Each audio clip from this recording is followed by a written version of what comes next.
Imagine a boy who grew up in a windowless shack.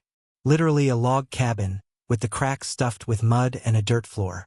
His mother died when he was 9. He went to school for exactly 1 year in his entire life.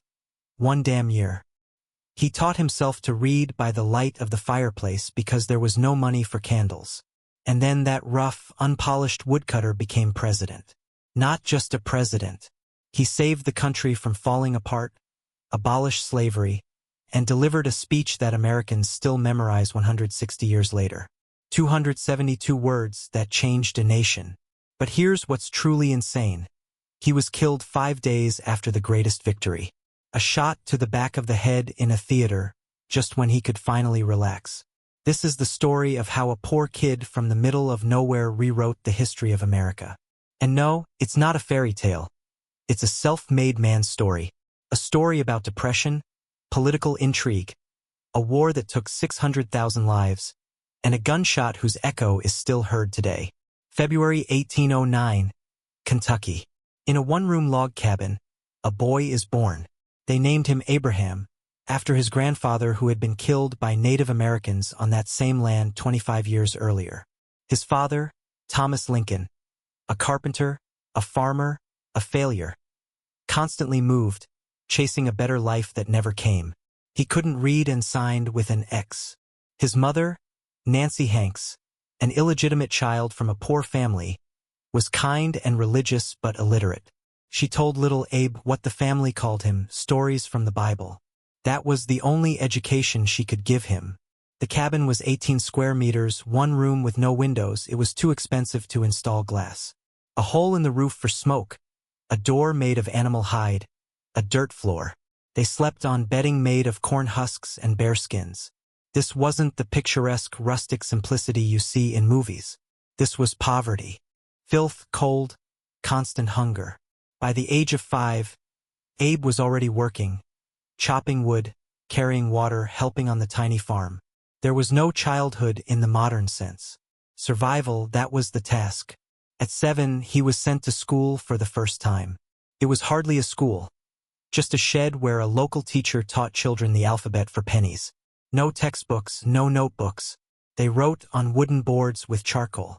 Abe walked several miles through the forest to get there. He studied for a few months. Then his father pulled him out because his hands were needed on the farm. Then school again for a couple of months. Then back to work. In total, less than a year of formal education in his entire life. But the boy was hungry for knowledge. He read every book he could get his hands on until they fell apart. And there weren't many. The Bible, Aesop's Fables, Robinson Crusoe, a biography of George Washington. He borrowed that Washington biography from a neighbor, hid it under his pillow, but one night it rained. The roof leaked, the book got soaked, the pages stuck together. The neighbor demanded compensation, 3 days of work in his field. Abe worked it off and finished reading the book. Can you imagine? A boy paying for a damaged book with 3 days of hard labor, and then memorizing it almost word for word. And he was 9. By then, the family had moved to Indiana. His father was chasing luck again. They built a new cabin, even more miserable than the one in Kentucky. Autumn of 1818. A milk sickness epidemic hit the region. Poisoning from cows that had eaten toxic plants. People were dying by the dozens. Abe's mother fell ill. Nancy Lincoln was bedridden with fever, vomiting, seizures. No doctors within 50 miles, no medicine. She suffered for a week. Abe sat beside her, holding her hand. He was 9, his sister 11. They watched their mother fade away, helpless. On October 5, 1818, Nancy Lincoln died. She was 34. Thomas built a coffin out of planks. Abe carved wooden pegs to hold the boards together. There were no nails. They buried her on a hill near the cabin. There was no priest to conduct the service. Abe himself carved a wooden grave marker, writing his mother's name and dates. It was his first carpentry experience, one that would serve him later. A few months later, a traveling preacher passed through the region. Abe begged him to come to his mother's grave and say a prayer. The preacher agreed. Only then did the 9-year-old boy feel that his mother had been properly laid to rest. The year after her death was hell. Thomas fell into depression and drank. The children lived in a filthy cabin, surviving on what they could find themselves. Sarah tried to cook. Abe hunted squirrels and turkeys. In 1819, Thomas suddenly got ready and went back to Kentucky. He returned a few weeks later with a new wife, Sarah Bush Johnston, a widow with 3 children. She had known Thomas before. He proposed and she agreed. It was a deal, essentially. He needed a woman to run the household. She needed a provider for her children. But Sarah turned out to be a gift of fate. She arrived with a wagon full of things: furniture, dishes, real beds. The first thing she did was clean the cabin from top to bottom. Then she made Thomas build a wooden floor and cut a window. And then she saw Abe, dirty, wild, dressed in rags, and something shifted inside her. She realized, this boy is special. There was a fire in his eyes. He read everything he could, asked questions, wanted to know. Sarah brought books with her, only 5 or 6, but for Abe it was the Library of Alexandria. She allowed him to read instead of work, protected him from his father, who thought reading was nonsense. Thomas, she would say, this boy will become someone. Don't stand in his way. Abe adored his stepmother. For the rest of his life, he called her mother and said she made him who he was. Imagine that. An illiterate woman from the backwoods saw potential in a ragged boy that everyone else missed, and gave him a chance. Without Sarah Bush Johnston, there would have been no President Lincoln. Fact, by the age of 16, Abe had grown to 193 centimeters. In an era when the average man was about 170 centimeters, he looked like a giant. Long arms, huge hands, awkward and angular. But his strength was extraordinary. He could lift a log that 3 men couldn't handle. He could drive an axe into a table with a single blow so deep no one could pull it out. And yet he hated physical labor. He couldn't stand farm work, animals, routine. He loved only one thing: books. He read lying on the floor by the fireplace. He read while plowing, placing a book at the end of the furrow, reaching it, reading a paragraph, turning the plow, walking back. He read at night by the light of a splinter. Neighbors thought he was strange, lazy, odd, not quite right in the head. In an agricultural society, a boy who preferred a book to an axe was suspicious. His father didn't understand him either. Thomas would hire Abe out to neighbors, to chop wood, build fences, and take all the wages for himself. The law allowed it. A son was obligated to work for his father until the age of 21. Abe was angry but obeyed. He stored up resentment, dreaming of escape. At 19, he experienced his first love. And Rutledge, the daughter of a tavern owner where he sometimes worked, smart, beautiful, kind. They met in secret. Abe wrote her poems. Terrible poems, to be honest. They planned to marry once he got on his feet. And then she fell ill. Typhoid. She died at 22. Abe broke. He fell into such a deep depression that his friends were afraid to leave him alone. He talked about suicide, wandered through the woods, spending hours talking to himself. This was his first encounter with deep, black melancholy, but not the last. Depression would haunt Abraham Lincoln all his life. A black dog, as he called it. At 21, Abe was finally free to leave his father. The family moved again, this time to Illinois. Abe helped them settle in, built a cabin, plowed the land, paid off the years of being supported. And then he left. He headed to New Salem, a tiny town on the Sangamon River, just 25 families. But compared to a remote farm, it felt like a metropolis. Abe got a job as a store clerk, selling flour, nails, whiskey, tobacco. He slept on the counter, ate leftovers. But most importantly, this is where he truly began to learn. He borrowed books from anyone willing to lend them, studied grammar, mathematics, history. He would walk 20 miles just to get a book. He found a copy of Euclid's Geometry, read it obsessively, solved problems for pleasure, saying that mathematics teaches logical thinking. He joined a debating society. Local men gathered there to discuss politics, religion, philosophy. First, Abe stayed quiet, listening. Then he began to speak. And it turned out he was a natural orator. His speeches were simple but powerful. He used stories, anecdotes, metaphors. He spoke slowly, with pauses, giving people time to absorb his ideas. And he had a storyteller's gift. He knew hundreds of tales, jokes, stories, and told them so well people would laugh until they cried. Word spread quickly about the tall, funny Abe. Humor became both his weapon and his shield. When depression crept in, he told jokes to push the darkness away. That same year, the Black Hawk War began. A group of Sauk Native Americans, led by Chief Black Hawk, refused to leave their lands in Illinois. The governor called for militia. Abe volunteered, not because he wanted to fight, he was a pacifist, but because everyone was going, it was a matter of solidarity. His unit elected him captain by democratic vote. Just imagine. A guy who had lived in a dirt floor cabin a year earlier was now commanding 100 men. Abe later said this honor meant more to him than the presidency. He never actually saw combat.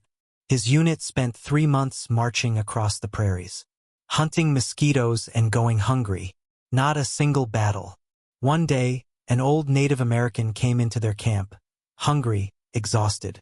The soldiers wanted to kill him. A spy. An enemy. Abe stepped between them and the man. Anyone who touches him will deal with me first. The soldiers were outraged. What are you, on the side of the Indians? Abe replied coldly, I'm on the side of humanity. This man is unarmed and starving. We are not killers. They backed off. Abe fed the man and let him go. His first act of defending human dignity against a crowd. Not the last. After the war, Abe returned to New Salem. The store where he worked went bankrupt and he was left with debts, $1,100, an enormous sum. He called it his national debt. It took him 15 years to pay it off. He took any job he could find: postmaster, surveyor, carpenter. Then he decided to become a lawyer. No university, no money, no connections. He borrowed law books and studied them on his own by the light of the fireplace, memorizing laws, precedents, procedures for hours. In 1836, he passed the bar exam and received his license. Just imagine. A man who had less than a year of formal schooling became a lawyer simply by reading books. Strength, will, and intellect, those were his diplomas. He moved to Springfield, rented a room above a shop, and joined a law office. At first, clients were skeptical. Who is this? A lanky country bumpkin in a wrinkled suit and dirty boots. But in court, he was unstoppable. His arguments were rock solid. He knew the law better than some judges. And he knew how to work a jury, telling stories, stirring emotion. Once, he defended a man accused of murder. A witness claimed he saw the crime by moonlight. Abraham Lincoln pulled out an almanac and proved that the moon had set an hour before the crime. The witness was lying. The client was acquitted. Word spread across the state about Honest Abe. At the same time, he was entering politics. In 1834, he was elected to the Illinois General Assembly as a member of the Whig Party. He served there for 8 years. He was moderate and pragmatic, supporting internal improvements. Roads, canals, schools, opposed to radical reforms. Even then, he hated slavery, but understood that openly opposing it would be political suicide. Half the country held slaves. He waited for the right moment. In 1842, at age 32, Lincoln was already a well-known lawyer and politician in Springfield. And he married a woman who nearly destroyed him, both figuratively and almost literally. Mary Todd Lincoln, the daughter of a wealthy banker from Kentucky. Educated, ambitious, with a temperament like a storm. She spoke French, knew literature, understood politics, and at the same time was mentally unstable. Sudden outbursts of rage, depression, paranoia. The perfect match for a depressed giant from a log cabin, right? They met at a ball. Mary Todd Lincoln told a friend, I'm going to marry a man who will become president. She looked at the awkward Abraham Lincoln and added, maybe him, a bold claim about a guy who had been sleeping on a shop counter just 5 years earlier. Abe was captivated. For the first time, he met a woman who could hold an intellectual conversation, who didn't just nod, but argued, challenged him. He proposed, then changed his mind, literally ran away on the day of the wedding, wrote her a letter, forgive me, I can't. He fell into depression for a year. Mary was furious. Her friends told her to forget this madman. But she waited. In 1842, they reconciled and married quietly, without fuss. Abe's friends asked, "Where are you going?" He replied gloomily, "To my own execution, I suppose." Romantic in his own way. The marriage was difficult. Mary made scenes through things shouted. Abe would silently leave, walk for hours, then return. But she believed in him, pushed him toward big politics. "You must become a senator-president." He brushed it off. "You're crazy." And she turned out to be right. They had 4 sons: Robert, Edward, William, and Thomas.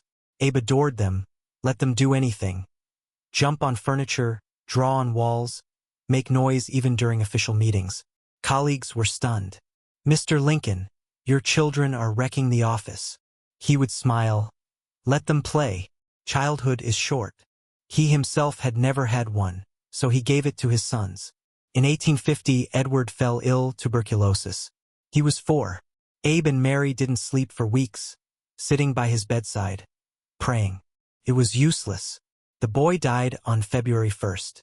Abe wept openly, something almost unheard of for a man of that era. Mary broke completely, staying in her room for months. The deaths of their children haunted their marriage. Edward at 4. Later William at 11, right in the White House. Mary descended into madness from grief, while Lincoln buried his pain inside and worked to exhaustion just to avoid thinking. Meanwhile, the country itself was heading toward catastrophe, and its name was slavery. America in the 1850s was 2 countries in one. The North, industrial, urban, based on wage labor. The South, agrarian, rural, built on slave labor. 4 million black people were treated as property, bought, sold, abused, killed legally. Children of enslaved people were born into slavery generation after generation. Compromises kept the Union together, like the Missouri Compromise and the Compromise of 1850. The rule had been simple. Every new free state was balanced by a slave state. But in 1854, Senator Stephen A. Douglas pushed through the Kansas-Nebraska Act. Its idea: new territories would decide for themselves whether to allow slavery. It was dynamite under the foundation. In Kansas, a real war broke out. Pro-slavery forces against abolitionists. Bleeding Kansas. People slaughtered each other over the right to own other human beings. Abraham Lincoln was furious. He returned to politics after several years away. He joined the new Republican Party. Their slogan: free soil, free labor, free men. And he began saying openly what he believed. Slavery is a moral evil. Turns people into property. It contradicts the United States Declaration of Independence, which states that all men are created equal. The South was enraged. This upstart from the North wants to destroy our way of life. Lincoln replied, "Your way of life is built on blood. The Constitution does not protect slavery, it tolerates it. That tolerance must end." He wasn't a radical. He didn't call for immediate abolition. He knew it would lead to war. His plan was to stop the spread of slavery into new territories. Let it die a slow death. Over 50 to 100 years it would disappear on its own. But America was running out of time. Lincoln ran for the U.S. Senate. His opponent, Stephen A. Douglas, the author of the Kansas-Nebraska Act. They held a series of debates, 7 debates across Illinois.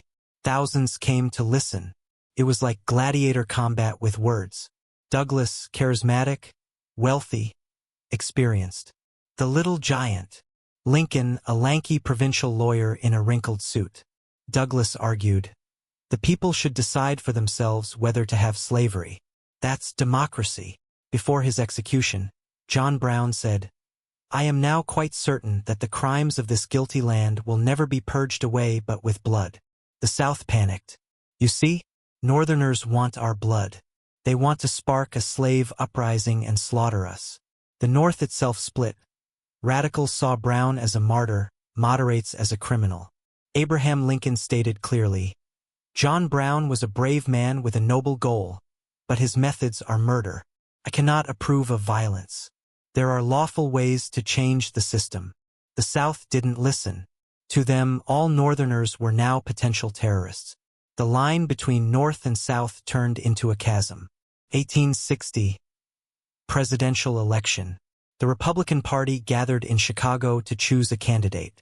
The favorite was William H. Seward, experienced, famous, powerful. Lincoln, not even among the frontrunners. A dark horse, a provincial politician who had just lost his last race. But his team worked perfectly: negotiations, deals, promises. Support Lincoln on the second ballot, get positions later. First ballot, Seward leads, but not enough. Second, Lincoln closes the gap. Third, Lincoln wins. Seward was stunned. How did this provincial outsider beat me? Lincoln received the news by telegram in Springfield. He read it, stood up quietly, and said, "Excuse me, gentlemen, there's a lady I need to tell." He went home. Mary Todd Lincoln opened the door. "Mary, we're going to Washington. I'm going to be president." She burst into tears. "I knew it. I always knew." But the victory was fragile.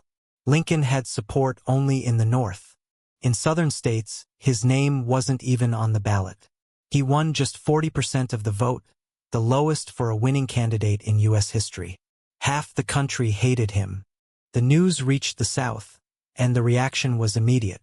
"We will not live under an abolitionist president. We are leaving the Union." On December 20th, 1860, even before Lincoln's inauguration, South Carolina seceded. Then followed Mississippi, Florida, Alabama, Georgia, Louisiana, Texas. By February 1861, 7 southern states formed a new nation, the Confederate States of America. President, Jefferson Davis. Capital, first Montgomery, then Richmond. Their constitution explicitly protected slavery. Forever. Built on the idea that black people were meant for labor under white control. America had split. Lincoln hadn't even taken office yet, and the country was already breaking apart. February 1861. Lincoln travels from Springfield to Washington, D.C. by train. A farewell tour. Speeches in every city. In Philadelphia, his advisors receive a warning. An assassination plot in Baltimore. Lincoln dismisses it. Rumors. "I'm not afraid." But Allan Pinkerton insists. "The threat is real. We must change the route." In the end, Lincoln agrees. Secretly, at night, in disguise, he passes through Baltimore and arrives early in Washington. Newspapers mock him. Cartoons everywhere. Coward Lincoln sneaks into the Capitol in disguise. He was humiliated but alive. March 4th, 1861. Inauguration Day. Washington feels like a besieged city. Troops in the streets, snipers on rooftops, rumors of conspiracies. Lincoln stands on the steps of the United States Capitol. Thousands before him. Half would gladly see him dead. He delivers his inaugural address. "We are not enemies, but friends. The mystic chords of memory will yet swell the chorus of the Union, when again touched, as surely they will be, by the better angels of our nature." Beautiful words. No one was listening. Lincoln had become president of a country that no longer existed. April 1861. Fort Sumter in Charleston Harbor. A federal fort surrounded by Confederate forces. Lincoln faces a choice: evacuate or resupply. He sends ships with food only. No weapons, no reinforcements. The Confederacy sees it as aggression. April 12th, for 30 a.m., they open fire. The bombardment lasts 34 hours. The fort surrenders. The American Civil War has begun. April 15th, 1861, Lincoln issues a proclamation. 75,000 volunteers for 3 months. 3 months. He believed the rebellion could be crushed quickly, that everything would return to normal. He didn't understand the scale of the catastrophe. No one did. The war would last 4 years. 620,000 would die. More than in all other American wars combined, from the Revolution to Vietnam. 2% of the population gone. In modern terms, that's 6 million dead. North against South. Brother against brother. Father against son. In response to Abraham Lincoln's call, 4 more states left the Union: Virginia, Arkansas, Tennessee, and North Carolina. 11 states of the Confederate States of America against 23 states of the Union. But it wasn't that simple. Slaveholding border states, Kentucky, Missouri, Maryland, Delaware, remained in the Union. They stood on a knife's edge. Lincoln said, "I must have Kentucky. If I lose Kentucky, I lose the whole game." It was his birthplace and strategically critical. He acted decisively. In Maryland, he ordered the arrest of legislators who were ready to vote for secession, imprisoned them without trial. The Constitution, habeas corpus, civil rights. Lincoln answered, "I am saving the nation. We will honor the Constitution later, if there is still a nation to save." Northern liberals cried, "Tyrant." He replied, "Would you rather the nation perish and all laws be obeyed, or survive with a few laws broken?" Pragmatist to the core. July 1861. First major battle. First Battle of Bull Run, near Washington. The Union was confident. Crush the rebels in one blow, be home by dinner. Congressmen and ladies came with picnic baskets, watching as if it were a show. At first, everything went according to plan. Then came the brigade of Thomas Stonewall Jackson. The Confederates stood firm. "Look, Jackson stands like a stone wall," an officer shouted. The name stuck, Stonewall Jackson. A legend was born. The Union lines broke. Retreat turned into panic. Soldiers ran, throwing away weapons. Even the spectators fled. Washington panicked. The Confederates are coming. The city will fall. Lincoln didn't sleep that night. He walked the White House, reading reports. He understood this would be long, very long. He called George B. McClellan. "You will build me an army, a real army." McClellan was a brilliant organizer. He trained, armed, and disciplined the Army of the Potomac. But he had one flaw: he was afraid to fight. "Advance on Richmond," Lincoln ordered. "Not enough men, not enough supplies, not enough time," McClellan replied. Lincoln, "You have 100,000 soldiers." McClellan, "Intelligence says the enemy has 200,000. In reality, the Confederates had around 60,000. McClellan saw enemies everywhere. Months passed. The army drilled, marched, posed for photographs, but didn't fight. Lincoln fumed. "If General McClellan does not want to use the army, I would like to borrow it for a while." Sarcasm didn't help. McClellan ignored the president. In private letters, he called Lincoln a guerrilla, an idiot, incompetent. Lincoln endured for now. Spring 1862. McClellan finally moved on Richmond, the Peninsula Campaign. He reached the outskirts. Victory was within miles. And then he retreated. Why? Fear. He thought he was walking into a trap. Lincoln was furious, but couldn't remove him. The soldiers loved McClellan. Politics, always politics. While McClellan stalled in the East, real war was happening in the West. Ulysses S. Grant, quiet, unimpressive, rumored to drink, was taking forts along the Tennessee River and Mississippi River. Fort Henry, Fort Donelson, the first major Union victories. When Confederates at Fort Donelson asked for terms, Grant replied, "No terms except unconditional and immediate surrender." The nickname stuck, Unconditional Surrender Grant. At last, Lincoln had found a general who fought. But Grant drank. Rumors reached Washington. "He's an alcoholic. He commands drunk." Advisors urged Lincoln, "Remove him." Lincoln answered, "If I find out what brand of whiskey he drinks, I'll send a barrel to all my generals." Cynical humor, but he kept Grant. April 1862. Battle of Shiloh, Tennessee. Confederates launched a surprise attack on Grant's camp. Union soldiers fled, abandoning breakfast. Chaos, slaughter, thousands dead. By evening, Grant was pushed back to the river. Defeat seemed inevitable. An officer asked, "General, what do we do?" Grant, bloody, exhausted, answered, "Tomorrow we attack." The next day, reinforcements arrived. Ulysses S. Grant counterattacked. The Confederates retreated. A victory, but a costly one. 23,000 killed and wounded in just 2 days. America was stunned by the numbers. Newspapers called it a slaughter, a bloodbath. They demanded Grant's removal. He lost control. He's incompetent. Abraham Lincoln replied, I can't spare this man. He fights. While the generals fought, Lincoln faced another question: what to do about slavery. At first, his position was cautious. I am fighting to save the Union, not to abolish slavery. Why? Politics. The border states were slaveholding but loyal. Push them too far and they might join the Confederacy. Many Northerners didn't want to fight for black freedom. They fought for the unity of the country. Turn the war into a crusade against slavery, and you risk losing support. But pressure kept growing. Abolitionists demanded, this is a war for freedom.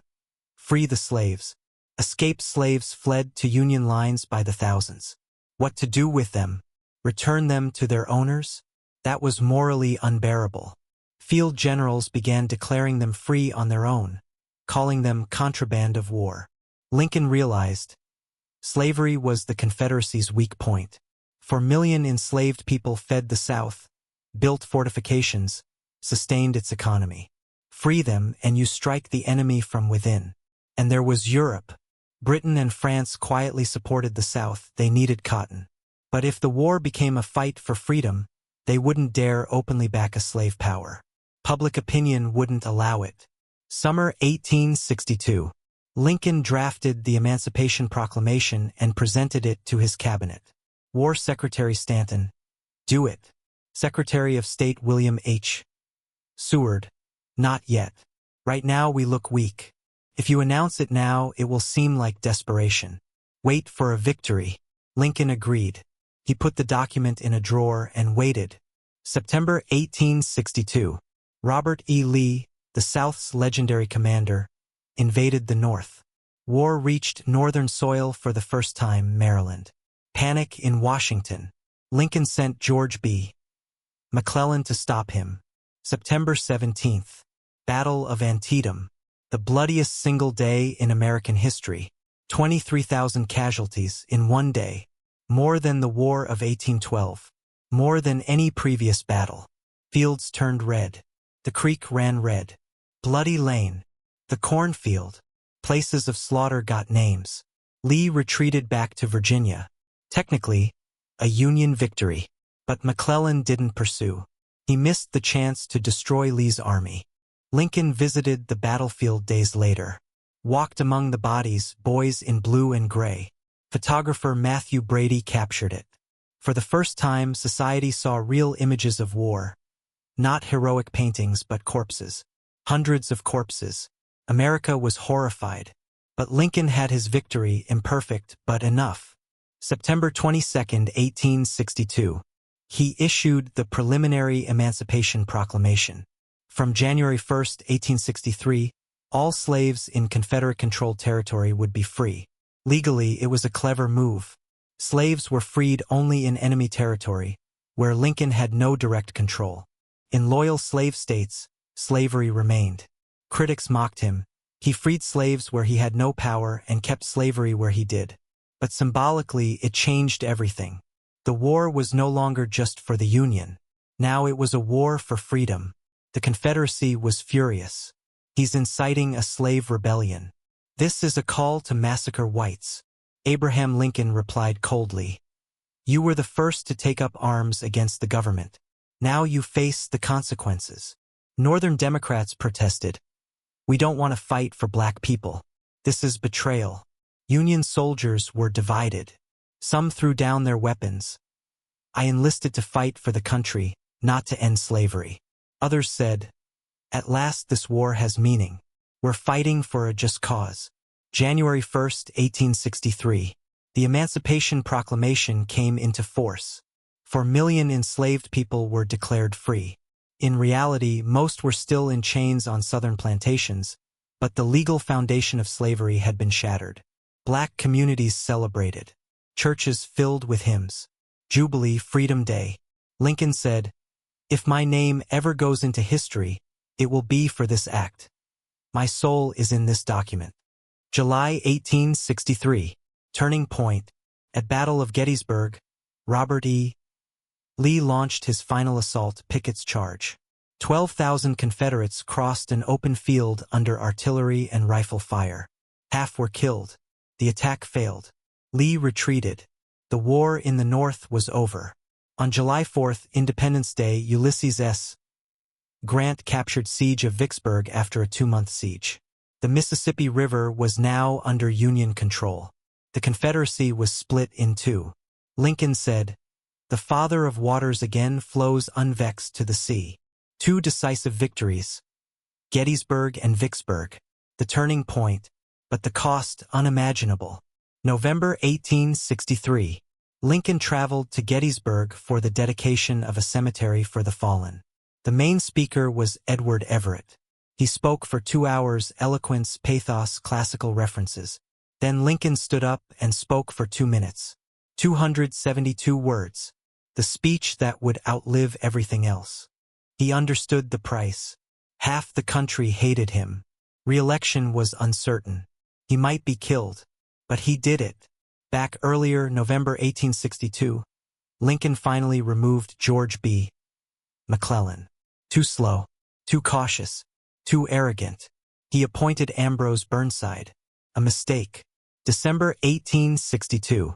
At Battle of Fredericksburg, Burnside ordered a frontal assault against fortified Confederate positions. "Sir, it's suicide." The order stands. Wave after wave of Union soldiers advanced. Confederates cut them down with rifles and artillery.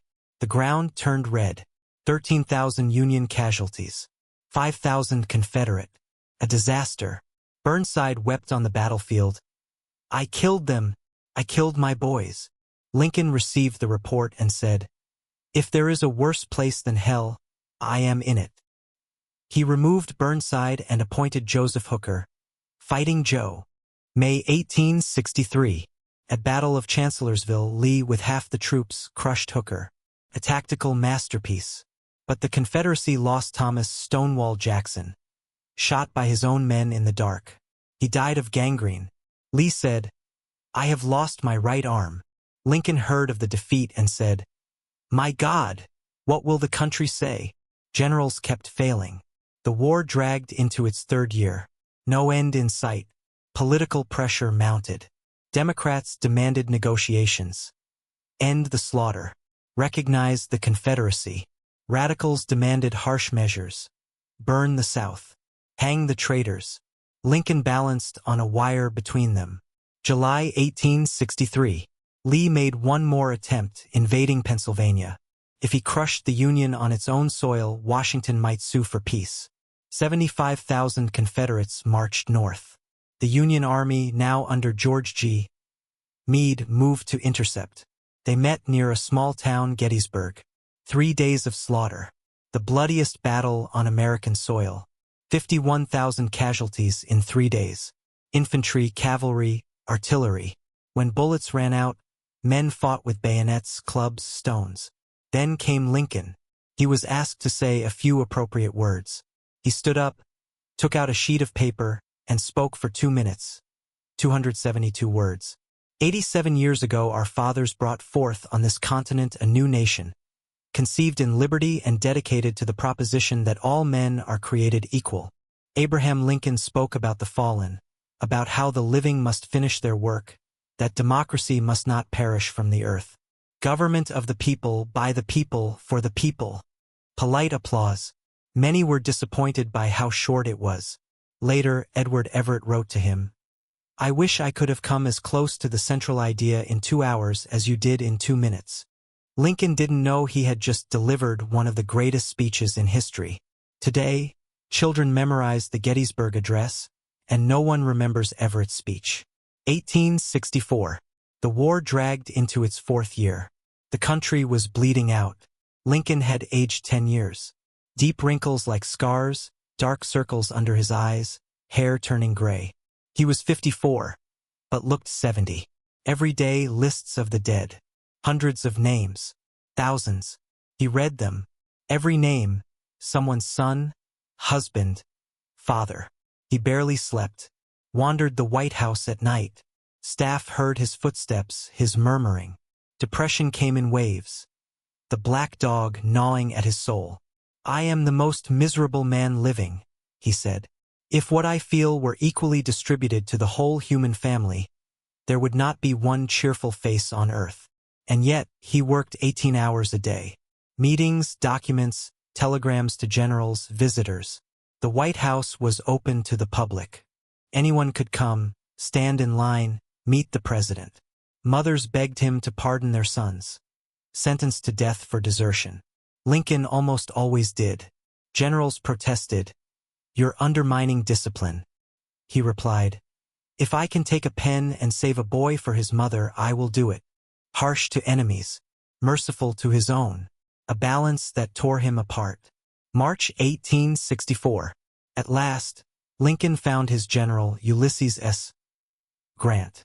He summoned him to Washington, promoted him to lieutenant general, the highest rank, and made him commander of all Union forces. Grant arrived, quiet, unassuming, wrinkled uniform, nothing like a grand hero. Lincoln said, "General, I need one thing from you, victory." Grant answered, "Men, supplies, and that politicians stay out of my way. I'll fight. You'll have everything. Fight." Finally, a general who didn't make excuses. Grant's strategy was simple and brutal: total war. Not just defeat the enemy army, destroy the South's ability to wage war. Factories, railroads, farms, everything. 2 directions. Grant against Robert E. Lee in Virginia. William Tecumseh Sherman toward Atlanta, Georgia. The goal: exhaust, bleed, break the Confederacy. May 1864. Overland Campaign. Grant drove into Virginia. Battle after battle. Battle of the Wilderness, 2 days of slaughter in burning forests. Trees cut down by bullets. The woods on fire. Wounded men burned alive. Usually, Union generals would retreat after such losses. Grant ordered, "Forward, south." More battles. Battle of Cold Harbor, 7,000 Union soldiers killed in 20 minutes. One of the worst assaults of the war. Grant later said, "I regret this attack more than any other order I gave." But he didn't stop. Forward, south.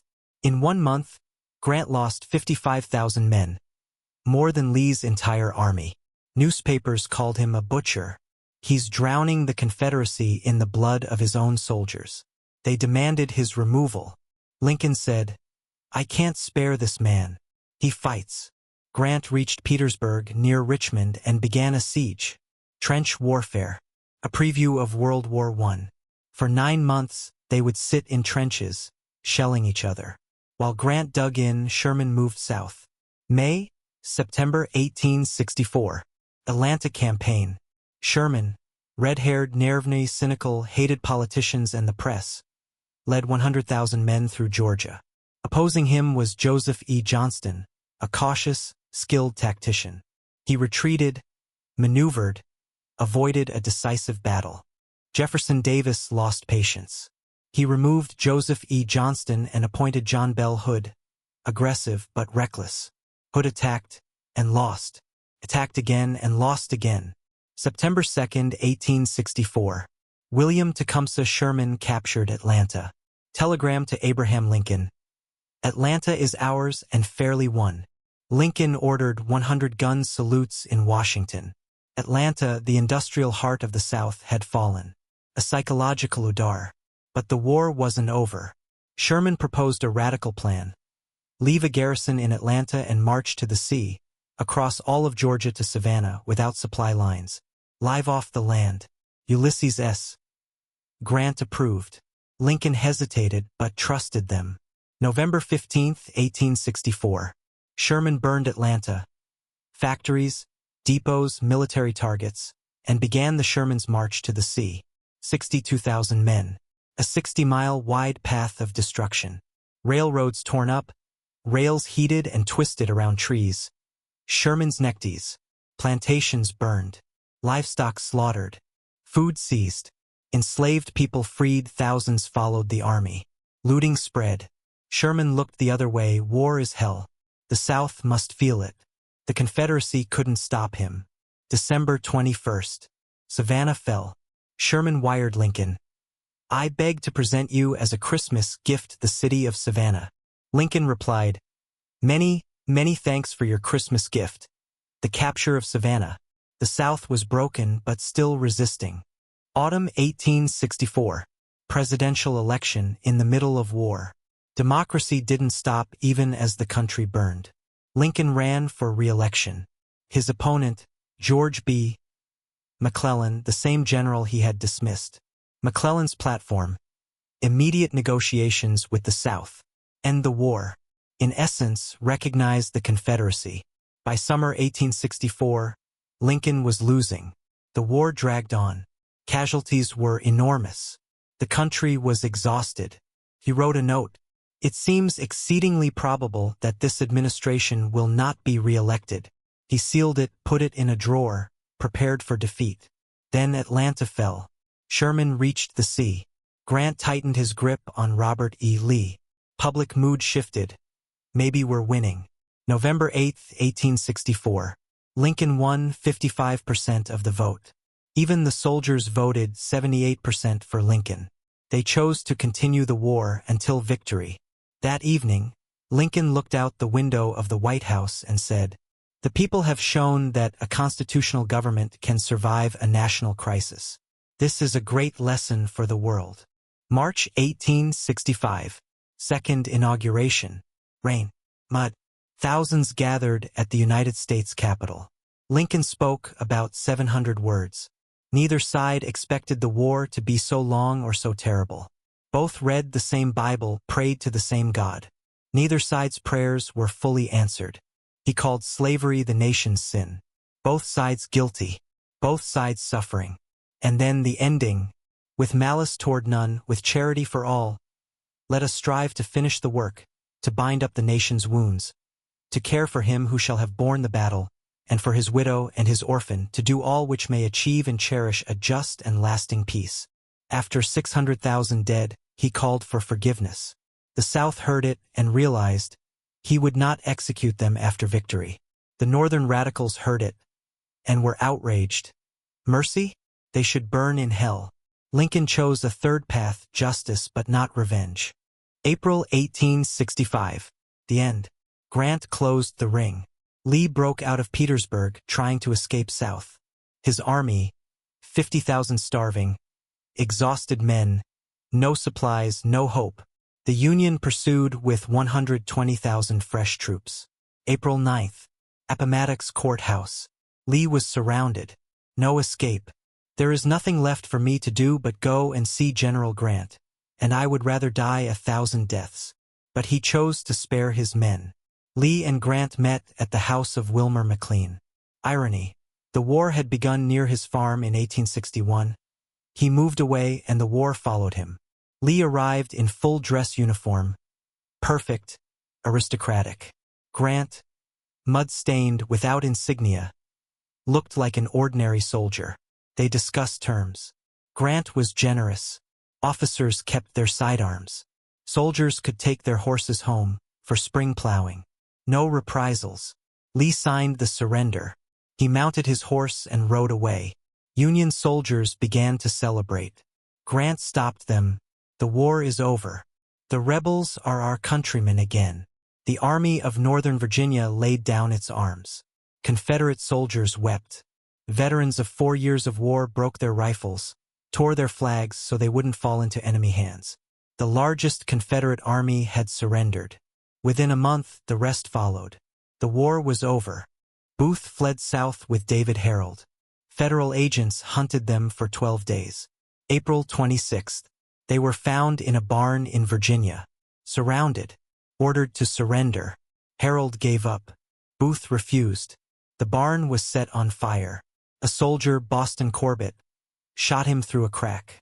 The bullet struck his neck, paralyzing him, eerily similar to Lincoln's wound. Booth died hours later. "Tell my mother, I died for my country, a fanatic to the end." His conspirators were tried.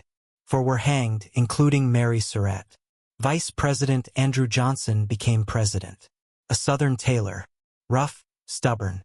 A former slaveholder who had stayed loyal to the Union. Lincoln chose him as a symbol of unity. It turned out to be one of the worst decisions in history. Johnson hated the Southern elite. but despised black people even more. He sabotaged Reconstruction, the rebuilding of the South and integration of freed slaves. Lincoln had planned mercy with justice, restore the South, grant black suffrage, punish only the leaders of rebellion. Johnson pardoned former Confederates en masse, returned their land, allowed Southern states to pass black codes, laws that effectively restored slavery under another name. Black Americans, formerly free, couldn't vote, own land, testify against whites. They were arrested for vagrancy and forced into labor. Slavery returned through the back door. Congress exploded in anger. Radical Republicans took control. They passed the 13th Amendment to the United States Constitution, the 14th Amendment to the United States Constitution, and the 15th Amendment to the United States Constitution. Legally, black Americans became citizens. On paper. In reality, the South resisted fiercely. The Ku Klux Klan emerged. Terror, lynchings, burned schools, murdered voters. Federal troops occupied the South.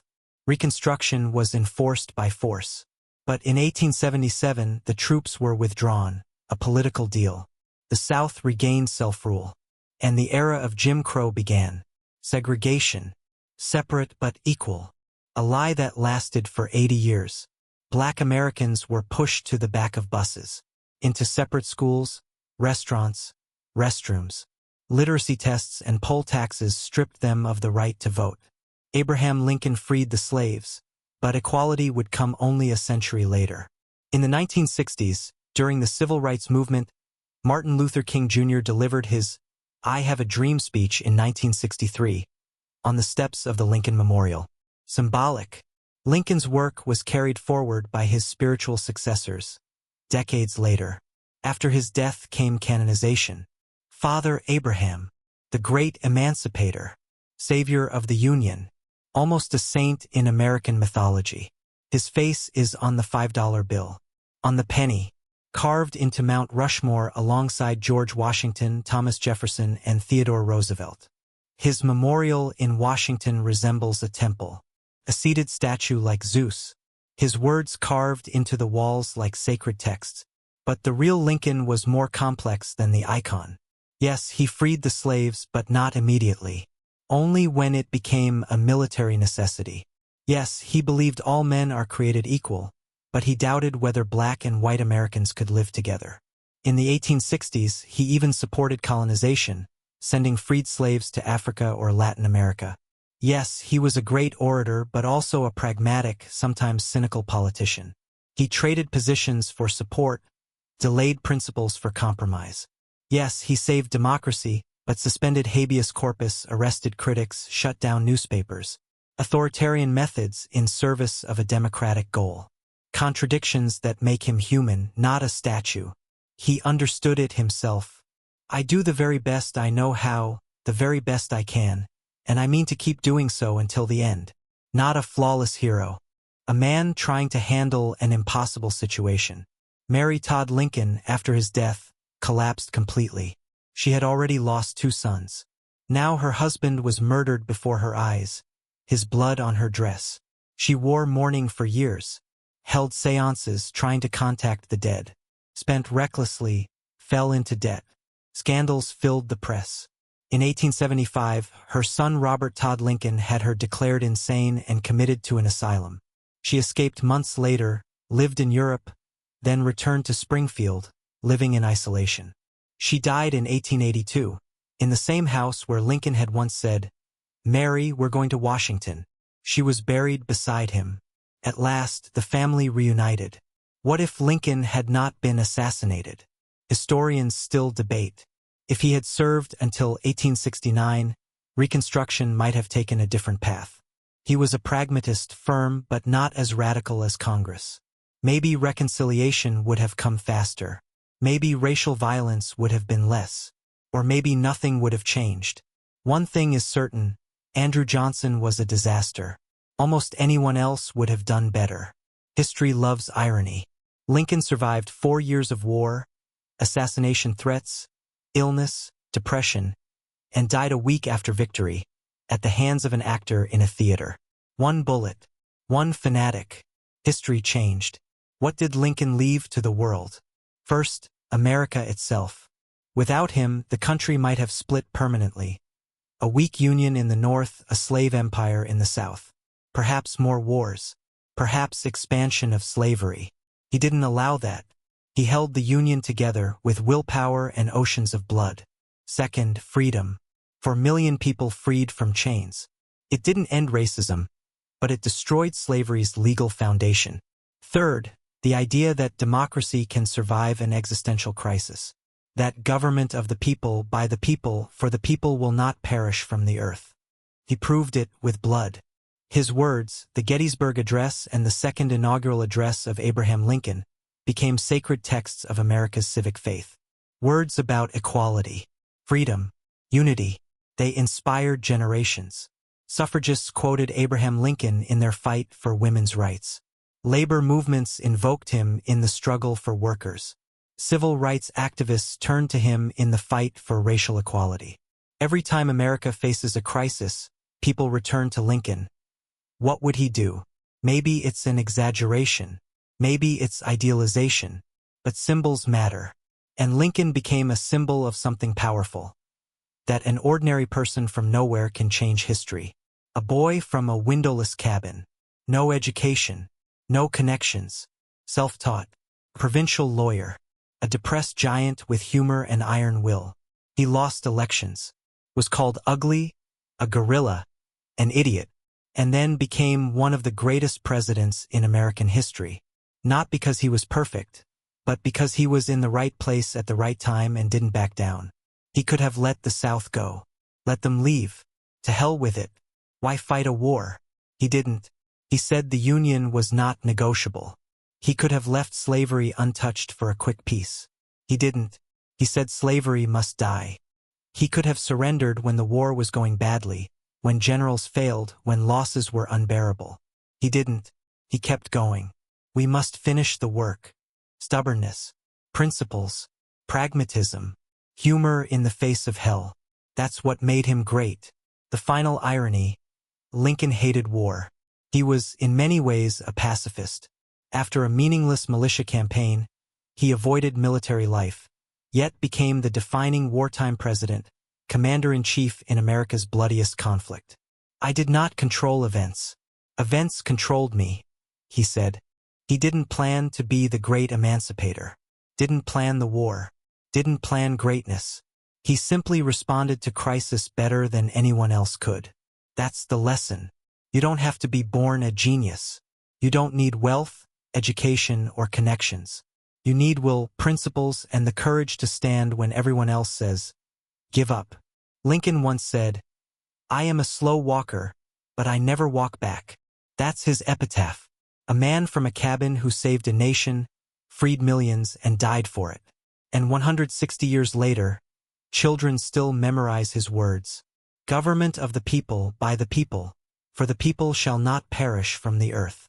He was right. Democracy survived because of him. Abraham Lincoln was born on February 12, 1809, in a windowless cabin.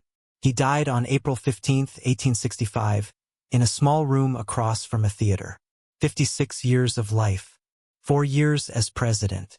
1 bullet. But his ideas live. His words live. His example lives. He proved that it doesn't matter where you start. It matters where you're going and whether you're willing to pay the price. Lincoln paid everything. His face is on the 1-cent coin, the smallest denomination. A fitting irony. A great man on the most modest coin. Honest Abe. Father Abraham. The great emancipator. A man who proved that one person can change the world, even if that person is a lanky, troubled lawyer from the middle of nowhere who learned to read by the light of a fireplace. The story of Lincoln isn't a fairy tale. It's a reminder. Greatness is not born in palaces. It is forged in struggle, in choosing what is right when it would be easier to surrender. Lincoln chose what was right, again and again until his last breath. And the world changed forever. That's what it means to be human. An ordinary human who became a legend.